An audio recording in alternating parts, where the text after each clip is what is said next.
The wind moved like a tired animal across the empty station yard, dragging cold air through the broken slats of the fence and swirling it around the lone figure on the bench. Frost clung to the rails like pale veins of glass, whispering each time the breeze shifted. Evelyn Marsh sat with her arms wrapped around herself, not for comfort but for survival, as if her body feared it might loosen its hold and let her slip away into the winter morning. Her dress, once a soft cornflower blue, had faded into a washed-out shadow of itself, its thin fabric no match for the cold that pressed into her bones. Hunger had carved delicate hollows into her cheeks, and her eyes, large, quiet, hopeful in a way that cut deeper than despair, followed every passerby even though she pretended not to. The station was nearly deserted at this hour, save for the handful of townsfolk who came only to leave. The train wouldn't arrive for another hour, but she had nowhere else to go, no door that would open if she knocked, no family expecting her. That truth lingered around her like a second winter. She shifted on the hard bench, fingers trembling as she pulled her satchel closer. It was nearly empty inside. A comb with 2 missing teeth. A scrap of ribbon she once tied into her hair. A note she had written to herself on a night she was younger and braver. "You are worth something." The paper was creased and fading. So was she. A ranch hand with straw-blonde hair walked past her, the heel of his boot scraping sharply on the boards. Jonas Hale. He had seen her the night before, though he had pretended he hadn't. This morning he let his eyes travel over her with a look that was not cruel enough to be called hatred, but not kind enough to be considered pity. He stopped, tipped his hat in a gesture that felt wrong, mechanical, hollow, and said, almost under his breath, that a girl like her ought to find a place before the cold swallowed her up.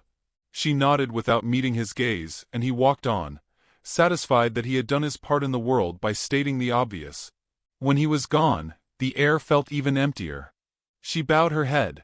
Her breath came out in thin white clouds, fragile as the hope she was trying to keep alive. She had left behind a life she could no longer bear, rooms filled with voices that bruised instead of comforted, a man who loved only the version of her he imagined, not the one who existed. She had stepped away with the kind of courage born not from strength, but from having nothing else to lose. A heavy sound rose from the far end of the yard. Hooves, deliberate and slow, like a rhythm carved into the earth. Evelyn watched as a man came into view, leading a tall chestnut horse. For a moment she thought the cold had blurred her eyes, because he seemed larger than any man she'd seen, shoulders broad as if carved from the mountains he had grown up near. His bare chest steamed faintly in the winter air, the heat of him rising like breath off a forge. Snowflakes melted the moment they touched his skin. His dark hair fell in heavy strands across his back, and his face held a stillness so complete she felt it from where she sat. Tala Redhawk. She didn't know his name yet, but the station did. A few men nearby stiffened, lowering their gazes as he passed. Children whispered stories about him, about the quiet Apache giant who worked alone, who kept to himself, who lifted boulders that took 4 men to move. The kind of tales that made him sound more myth than man. Evelyn had heard echoes of these things, nothing more, but now that she saw him, she understood why they spoke of him in half-believing voices. There was something ageless about him, something that made the world shrink to its simplest truth. Here was a man who belonged to the land, not to the small cruelties of people. He stopped near the water trough, tying his horse with steady hands. He didn't look at her. Not yet. But she felt his presence like warmth pushing against the cold. The wind grew sharper.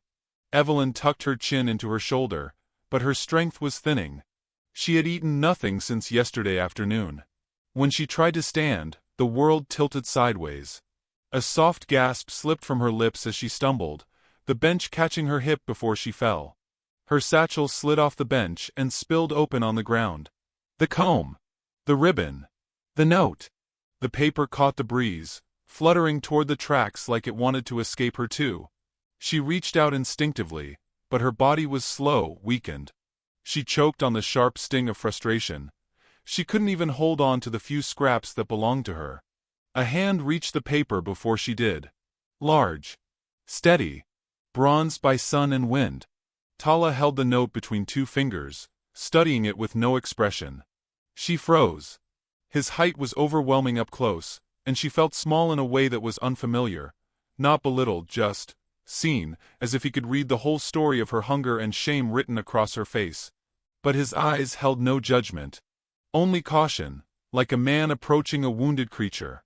He knelt to place the note gently into her palm. His voice, when he finally spoke, sounded like gravel softened by rain. "You shouldn't be on the ground in this cold." Each word was slow, weighed, deliberate. She realized he was choosing them with care, not because he struggled to speak, but because he refused to speak carelessly. She tried to say thank you, but the wind stole her voice. Her knees buckled again. This time he moved faster. A hand on her elbow. Another steadying her shoulder. Not possessive, not invasive, simply present, warm as a hearthfire in a world turning to ice. The closeness startled her. His heat washed over her like a shield. Her breath trembled for reasons she didn't want to understand. His brows drew together in a way that suggested concern, not pity. Then, in the quietest tone, so soft it barely rose above the whistle of wind, he said the words that would mark the beginning of everything that followed. "Please, get up and pack your things." For a heartbeat she didn't breathe. She stared at him, startled, confused, thinking he might be mocking her, pushing her to move on because she was an eyesore on the bench. But his voice held no cruelty. Only urgency. Only sincerity. And a flicker of something deeper, something like recognition. She whispered, almost afraid to ask why. He didn't look away. His gaze stayed steady, a warmth she didn't understand. "Because you're freezing," he said. "And because you look like you haven't eaten in days." His jaw tightened, as if something about her condition struck him harder than he was willing to show. She shook her head weakly. "I don't have anywhere to go." He studied her another moment, as though measuring the truth of her words, weighing them against something within himself. Then he lifted her satchel, brushed the frost from it with a thumb that felt impossibly gentle for a man who looked built to carry mountains, and placed it in her hands. "Then come with me." Her breath stuttered. A dozen reasons to refuse rose in her mind. Fear, pride, the memory of every harsh voice that once told her kindness always came with a price. But none of those voices belonged to him. None of them sounded like the steady calm in his chest. She stared at his hand extended toward her. Strong. Patient. Waiting. Above them, the clouds began to break, letting a faint shimmer of early sun reflect off the frost. The world felt suspended, as if everything hung on whether she reached back. Her fingers trembled. Slowly, she reached toward him. Just before their hands touched, a shout rose from behind them. A voice calling Tala's name, urgency sharp as the winter air. Evelyn jerked her hand back in fear. Tala turned, shoulders tensing. And in that single instant, with her hands still suspended between fear and longing, she understood. Whatever waited behind that shout would either break this moment apart, or reveal exactly why he had chosen her. The shout that cut through the frost-heavy air belonged to the station master, Silas Crow, a man with a voice shaped by years of calling orders across long, wind-beaten platforms. He strode toward them with urgency rather than anger, eyes flicking from Evelyn's weakened frame to Tala's steady grip on her satchel. The moment felt fragile, as if the world might collapse back into its harsher shape with a single wrong word. But Silas only nodded at Tala, breath misting in the cold, muttering something about the incoming storm and the roads icing over. He didn't question why a giant Apache man was gathering up a starving young woman from a bench. He simply trusted what he saw in Tala's posture, the kind of protectiveness that didn't need defending. Then he walked on. The shout faded. The moment remained. Evelyn felt the weight return to her chest, though she couldn't tell if it was fear or relief. Tala turned back to her with a gentler expression than before, the strength in his eyes settling into something more patient, more certain. Without speaking, he offered his hand again, as if the interruption had meant nothing, as if the world had not just threatened to break their fragile bridge. After a breath that trembled through her whole body, she placed her fingers in his. His palm closed around hers with a warmth that startled her, steady and grounding, like a hearth igniting after a long cold night. He led her toward his horse, a tall chestnut with a dark mane and intelligent eyes, the kind of creature that seemed aware of more than animals ought to be. Tala lifted her with an ease that both humbled and frightened her, settling her onto the saddle, as though she weighed nothing at all. She held the horn tightly, fearing she might slide off, but he adjusted her posture with a gentle hand on her back, guiding her without crowding her. Then he swung himself up behind her. The horse shifted but stood steady beneath their combined weight. The nearness of him was overwhelming. His body radiated heat, strong enough to seep into her through the thin fabric of her dress. His breath brushed her hair. Yet he made no move that felt presumptuous. His hand settled lightly on the reins beside her hips, giving her space even as he supported her. The tension in her eased, replaced by something softer, a slow unwinding she hadn't permitted herself in months. They rode away from the station, hooves striking the frozen ground in a steady rhythm like a beating heart. The wind combed through her hair, tugging at loose strands. Frost lay over the plains like a thin shroud, turning the world pale and glittering. She leaned forward slightly to brace herself, but Tala shifted his arm, creating a pocket of warmth around her without touching her fully. It felt like safety shaped into a physical form. For a long time they said nothing. Silence, she realized, meant something different with him. It was not neglect or distance. It was peace, a place where she could breathe without shrinking. Eventually, her voice rose, small as a candle flame. She asked where he was taking her. He answered in a tone soft enough to melt the winter edges of her fear. To his homestead, a few miles out, where the wind couldn't cut so sharp and the fire burned steady. She nodded, letting the information settle into her bones. He didn't ask why she was alone. He didn't pry. He only said she looked like she needed warmth, and he had enough to share. She pressed her lips together to keep them from trembling. Not just from cold. From the unfamiliar ache of being treated gently. The road bent through open land, past clusters of leafless trees and distant ranch fences that creaked under the weight of frost. As they rode, memories surfaced in fragile pieces. Nights she had stayed awake to avoid hearing the man she once lived with slam doors. Days she had eaten little so she could save enough to escape. Words thrown at her like stones. Ungrateful, naive, useless. She had left not because she believed she deserved better, but because she feared she would disappear entirely if she stayed. Beside her, Tala's breathing remained slow, steady. She wondered if he sensed her thoughts swirling like smoke. The way his presence calmed the frantic edges of her mind made her feel dangerously close to hope. The landscape shifted, rising into low hills dusted with frost. Tala slowed the horse near a narrow stream coated with a thin film of ice. He dismounted first, then lifted her down with such care it nearly stole her breath. Her feet wobbled on the ground, and he steadied her with a hand lightly at her elbow. Not gripping. Supporting. She wondered how a man so enormous could be so gentle. His movements held the quiet thoughtfulness of someone who understood what it meant to handle fragile things. He knelt by the stream, filling a small tin cup with the cold, clear water. She crouched beside him, shivering but trying to hide it. He noticed anyway. Without a word, he shrugged off the woven blanket tied behind the saddle and wrapped it around her shoulders. Heat pooled immediately around her collarbones, her throat, her arms. The gesture felt like a kind of mercy she wasn't sure she deserved. She drank the water, cold enough to sting but clean in a way her throat welcomed. He waited patiently, eyes scanning the horizon with a hunter's calm vigilance. When she finished, he studied her face, not in the way men sometimes did, assessing beauty or weakness, but as if mapping her condition. As if trying to understand exactly how much she had endured. When they mounted again, she allowed herself to lean back against him just slightly. He didn't comment on it, didn't shift, didn't breathe differently. He simply adjusted the reins and kept riding. The sun had climbed only a little when his homestead came into view. A sturdy cabin of weather-worn logs, smoke curling from its chimney in a pale ribbon. It sat on a rise overlooking the plains, the kind of place built not for show but for living, for surviving storms and seasons. A wooden corral stood nearby, a few horses grazing quietly within. Everything about the place felt solid, rooted.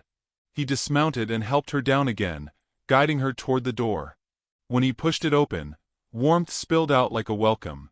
The interior glowed with firelight, illuminating shelves lined with tools, blankets folded with care, a small table set neatly as if he expected company someday, and prepared just in case. She stepped inside and felt her lungs expand in a way they hadn't in months. Tala set her satchel on the table, then stepped back, giving her space to take in the room. She turned slowly, absorbing every detail, the fire crackling like a heartbeat behind her. She whispered, almost to herself, that it felt safe. Tala's eyes flickered. Not surprise, not pride, but something quieter, almost vulnerable, like the brief moment before a man decides whether to speak a truth that might change everything. He opened his mouth slightly, as though to answer. But before he could, a faint knock echoed from the doorframe behind them. A woman's voice called softly, one that carried news, the kind that never traveled without consequence. Evelyn froze. Tala's jaw tightened. And for the second time that day, the world shifted on the hinge of a single moment, promising that whatever waited outside would test the fragile warmth they had just begun to build.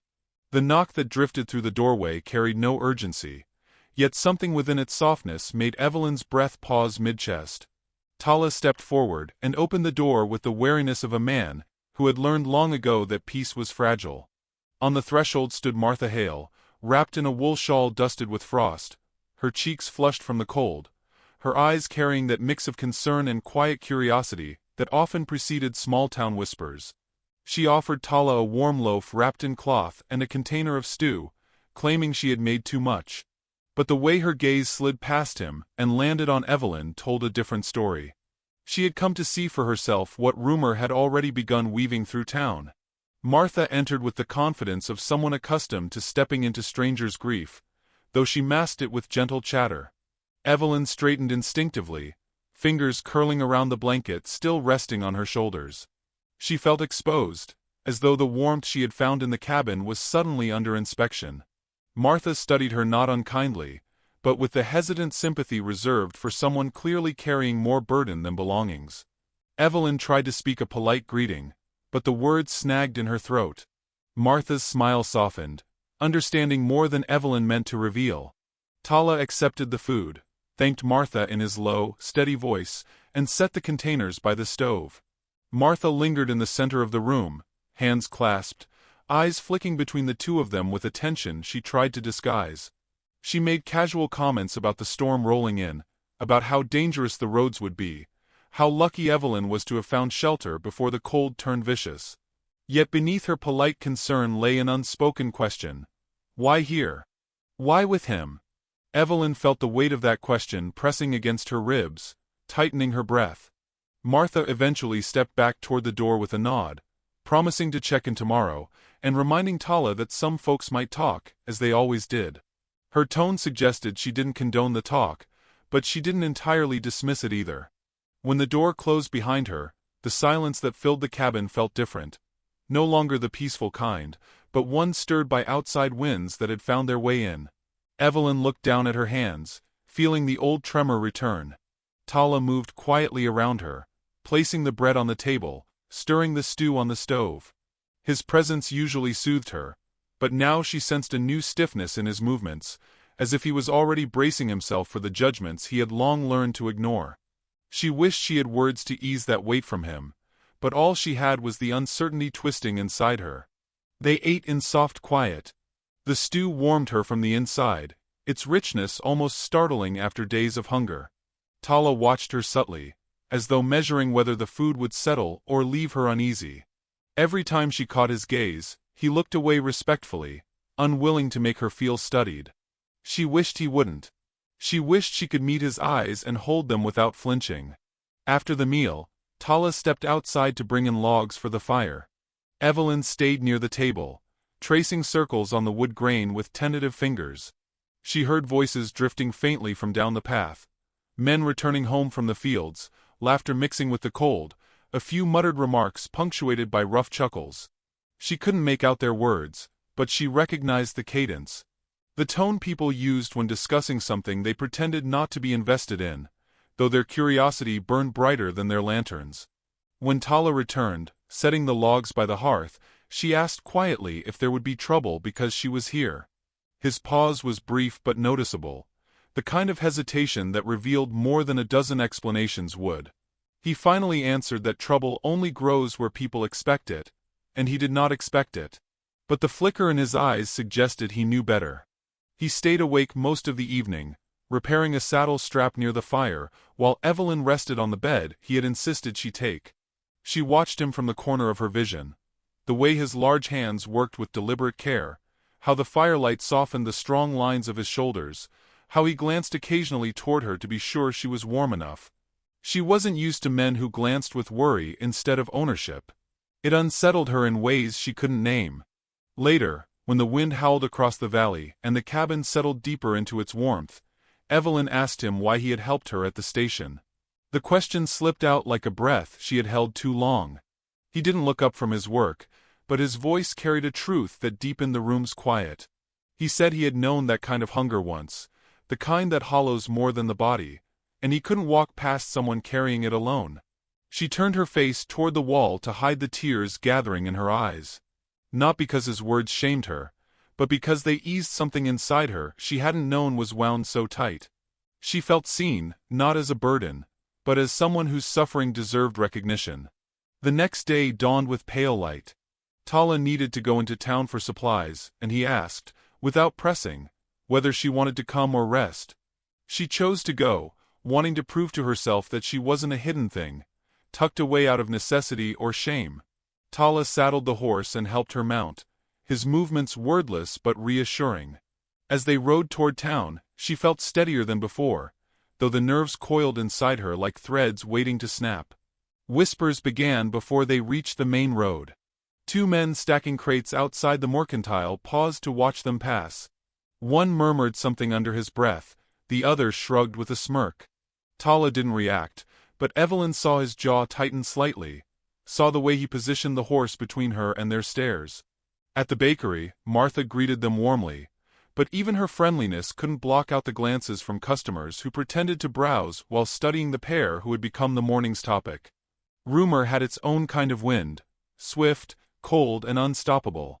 Evelyn felt it brush against her skin like invisible fingers. She stood beside Tala as he purchased flour and medicine, keeping her hands clasped tightly, so no one would see the tremor rising in her.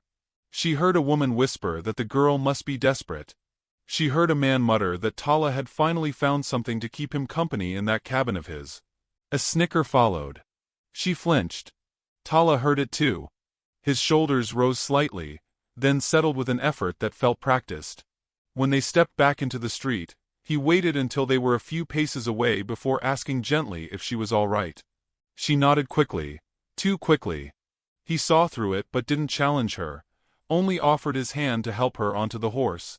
As they rode home, the silence between them grew heavy with unspoken things. The world had shifted again, pushing them closer even as it threatened to wedge itself between them. Evelyn finally spoke, voice tight. She said people would think poorly of him for bringing her into his home. Tala answered simply that people had been thinking poorly of him for years, and one more opinion would not break him. But when she asked whether she was a burden he carried, he reined the horse to a stop. The stillness that settled over the plains mirrored the gravity of his voice as he told her she was not a burden. She was someone he chose to help. The words struck her harder than she expected. Chosen. Not pitted. Not tolerated. As they resumed riding, she leaned back slightly, not enough to touch him, but close enough to feel his presence supporting her. Back at the cabin, Tala dismounted first, turning to assist her. She hesitated, then placed her hand in his. As her boots touched the ground, she felt a fragile steadiness bloom inside her, a flicker of belief she hadn't dared hold. But before she could speak, before she could thank him or confess the fear rising in her chest, Jonas Hale emerged from the shadows near the corral. He looked at Evelyn with a knowing smirk, then at Tala with a challenge thinly veiled as concern. He said that men like Tala offer kindness only when they want something back. The words hung in the cold air like a blade. Evelyn froze. Tala's expression shifted. Quiet, unreadable.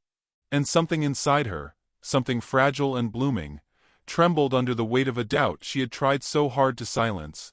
The cabin felt smaller after Jonas's words, as though the walls themselves had drawn inward to listen for cracks forming between them. Evelyn stepped past Tala without speaking, her movements careful, almost hollow, like a woman walking across thin ice. She kept her gaze low, afraid that if she met his eyes she would find confirmation of every fear whispering through her mind. Tala watched her go, his shoulders rigid with a stillness that wasn't anger but something heavier, something like disappointment in a world that never stopped demanding proof of his intentions. Inside, the fire crackled with a heat that suddenly felt too bright. Evelyn stood near the table, clutching the edge as if grounding herself. She sensed Tala behind her, the air shifting with his body, yet he remained far enough not to intrude. He said her name, softly, but she flinched as though the syllables had weight. She murmured that she was tired, thanked him for the day, and retreated toward the bed he had given her. She slipped beneath the blankets and turned her back to the room. Tala remained by the hearth for a long while, the firelight carving shadows across his face. He worked on nothing, his hands still for once, resting on his thighs as he stared into the flames. He had known this could happen, knew the world had sharp teeth, knew words thrown lightly could strike harder than fists. Yet knowing didn't soften the sting of it. His chest tightened with a slow ache, the kind a man endures in silence, because he has always been told silence is safer than showing the cracks. He lay by the fire that night as always, but sleep refused him. Every time he closed his eyes he saw the flicker of doubt in Evelyn's expression, the way her shoulders curved inward like someone bracing for an invisible blow. He had tried all day to give her space, to allow her to breathe in her own rhythm.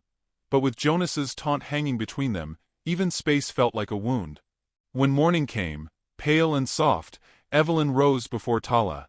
She moved quietly, gathering her few belongings and folding her blanket with careful precision, as if neatness could make her decision feel less like abandonment. She planned to leave before he woke, convincing herself that it was kindness, that walking away would save him from whispered accusations and half-formed judgments. She didn't believe she was worth defending. The thought of him doing so made her stomach twist with guilt.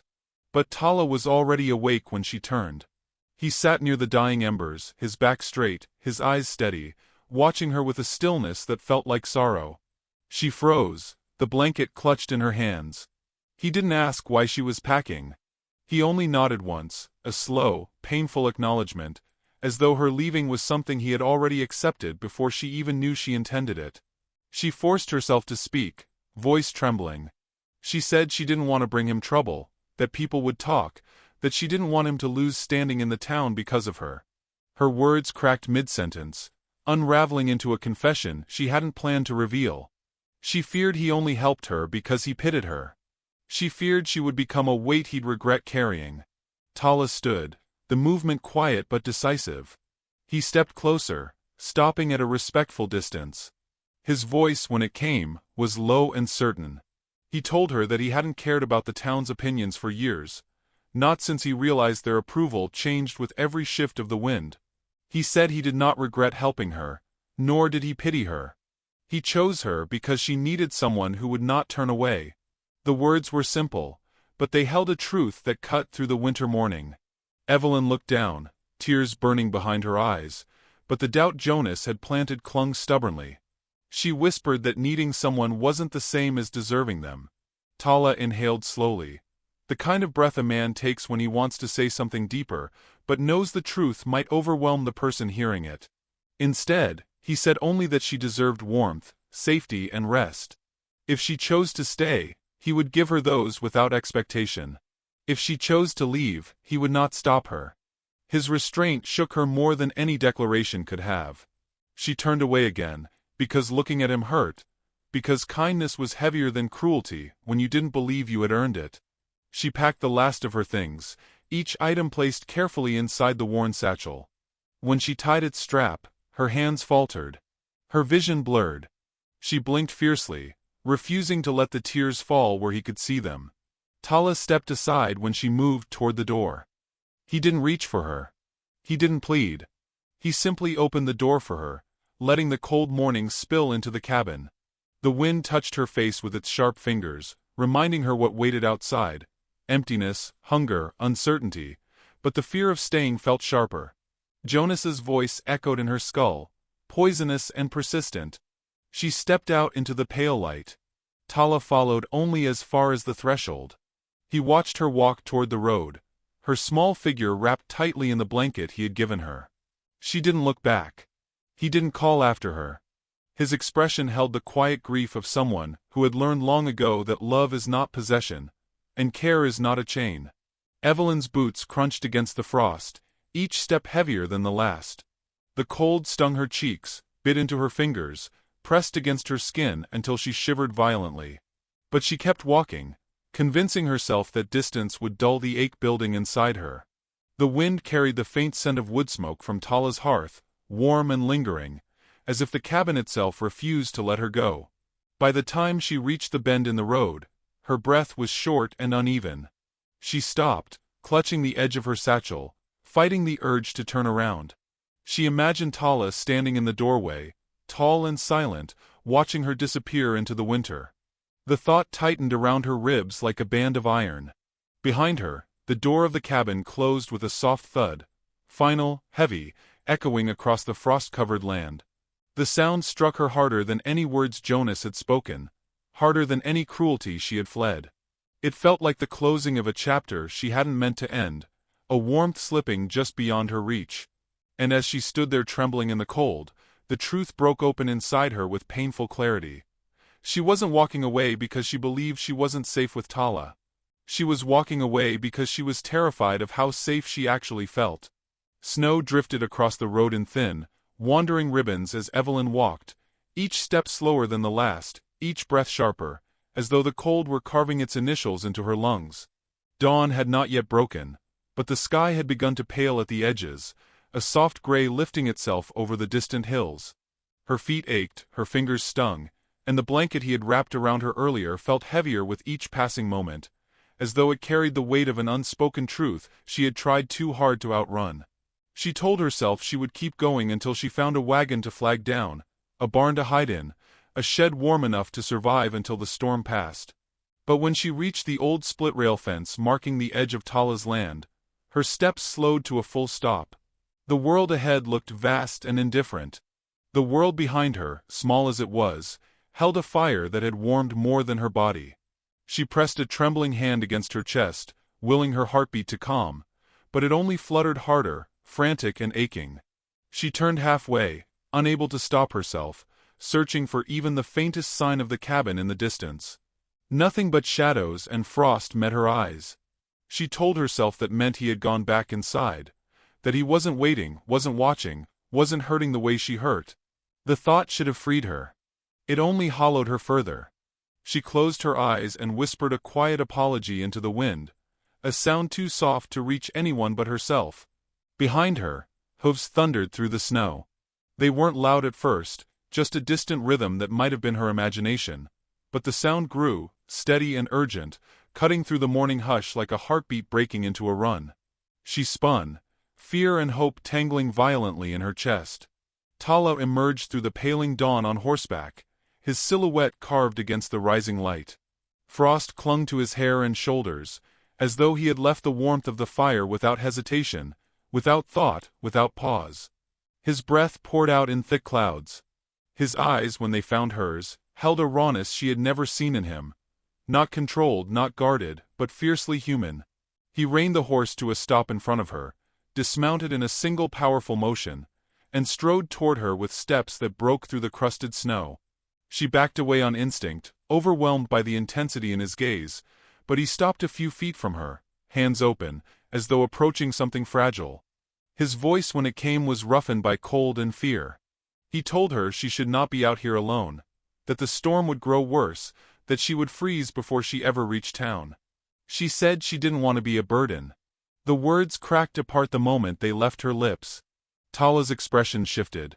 Not anger, but pain, quiet and palpable. He stepped closer, close enough that she could feel the heat radiating from him, close enough that she could see the frost melting on his cheekbones. He said she had misunderstood everything if she believed she was a burden. He said he had lived years with silence as his only companion, years where kindness cost more than most people were willing to give, years where he learned not to want anything he couldn't protect. But then he saw her on the station bench, fragile, hungry, shivering, and something in him moved before he had time to question it. She whispered that she didn't understand why. He exhaled sharply, as though the truth inside him had reached the point of breaking. He said that from the moment she looked up at him with those tired, frightened eyes, something in him recognized her. Not as someone weak, not as someone to rescue, but as someone whose gentleness had survived too much harm. He said her courage had been the quiet kind, the kind people overlook, the kind he saw because he had lived with the same silent ache. His voice lowered until it was almost a tremble. He said he had not brought her home out of pity, but because the world felt wrong with her sitting there alone, because something in his chest refused to let him ride away. Evelyn's vision blurred. Snowflakes caught in her lashes, melting into frightened tears. She told him she didn't know how to stay without fearing she would ruin something. He shook his head once, sharply, as though rejecting the very idea. Then he stepped close enough for their breath to mingle in the cold air. He said he would rather risk being hurt than watch her walk away, believing she was unworthy of a place in his life. His hands rose, hesitant, hovering near her cheeks but not touching until she leaned into the space between them. Only then did he let his palms cradle her face, warm against her cold skin, reverent rather than possessive. In a voice raw as new dawn, he confessed the truth he had been holding tightly to his ribs. He said he cared for her, deeply, quietly, in a way that frightened him because it had come so suddenly yet felt older than anything he had known. He said he did not expect her to return the feeling, did not demand anything from her. But he needed her to know that she mattered, that she had changed something inside him he hadn't believed could still be reached. He told her he was willing to wait as long as it took for her to feel safe. Her breath shook as she reached up, her fingers trembling against his wrists. She confessed she had felt something too, something she tried to deny, something she tried to outrun, something that terrified her because it felt like the beginning of a life she had never believed she deserved. She told him she was scared but also tired of running. His thumb brushed a tear from her cheek, melting it instantly. The first sunlight finally crested the hills, spilling gold across the frost. The world brightened around them, cold and brilliant. Tala drew her into his arms with a gentleness so profound it weakened her knees. She leaned into him, letting the warmth of his chest, his breath, his presence anchor her. He whispered that she was home now, if she wished to be. And as the snowlit dawn settled around them like a blessing, she realized she did.